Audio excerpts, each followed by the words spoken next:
ఈరోజు ఆంధ్రప్రదేశ్లో ఆడపిల్లలకి రక్షణ గురించి ఆలోచిస్తే చాలా బాధాకరంగా ఉంది. ఎందుకంటే ఎక్కడ చూసినా రేపులు, మర్డర్లు అండ్ ఆడపిల్లల కాలేజీ బాత్రూమ్స్లో హిడెన్ కెమెరాలు పెట్టి ఏ విధంగా పైశాచిక ఆనందం పొందుతున్నారో మనం చూస్తున్నాం. ఈరోజు నేరస్తులకి ఇంత ధైర్యం వచ్చింది అంటే దానికి ఈ ప్రభుత్వం సిగ్గుపడాలి. ఎందుకంటే గతంలో జగన్మోహన్ రెడ్డి గారి ప్రభుత్వంలో ఒక తప్పు జరగాలి అంటే ఎంత భయం ఉండేదో మీకు అందరికీ తెలుసు. సో ఎవరైనా కూడా దిశ యాప్ని యూజ్ చేయకుండా ఏదైనా అఘాయిత్యానికి అమ్మాయి లోబడితే 24 గంటల లోపల నేరస్తుల్ని అరెస్ట్ చేసి వారిని శిక్షించే విధంగా చట్టాన్ని కఠినతరం చేశారు. కాబట్టి ఆ రోజుల్లో ముచ్చుమరి లాంటి ఘటనలు జరగటం అనేది మనం చూసుండం. నిజంగా చాలా బాధాకరం. ఒక 9 ఏళ్ల అమ్మాయిని రేప్ చేసి చంపేసి ముక్కలు చేసేశారు. 60 రోజులు అవుతున్న అమ్మాయి శవాన్ని కూడా ఇంతవరకు తీసుకురాలేకపోయారు. అసలు ఆ కుటుంబాన్ని పరామర్శించడానికి సీఎం గారు కానీ హోంమంత్రి గారు కానీ వెళ్ళలేదు అంటే కారణం ఏంటో నాకైతే అర్థం కాలేదు.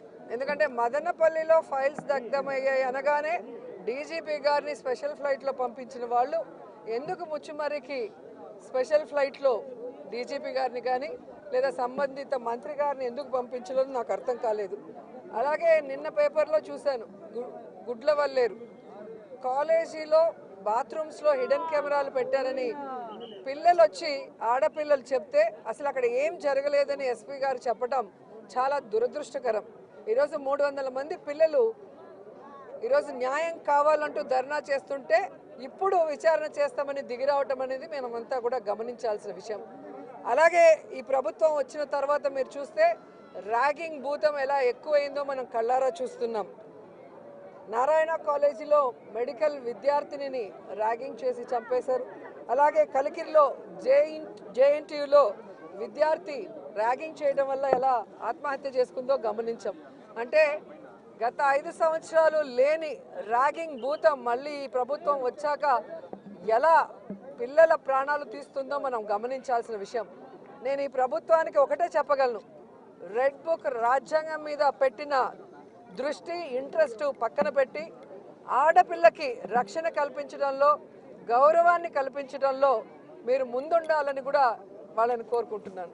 ఈరోజు కాదు, గతంలో కూడా జగన్మోహన్ రెడ్డి గారి ప్రభుత్వం అపోజిషన్లో ఉన్నప్పుడు 2014 to 19 కూడా ఇలాగ చాలామంది మారారు. మారిన వాళ్ళు ఏమయ్యారో కూడా మనం కళ్ళారా చూసాం.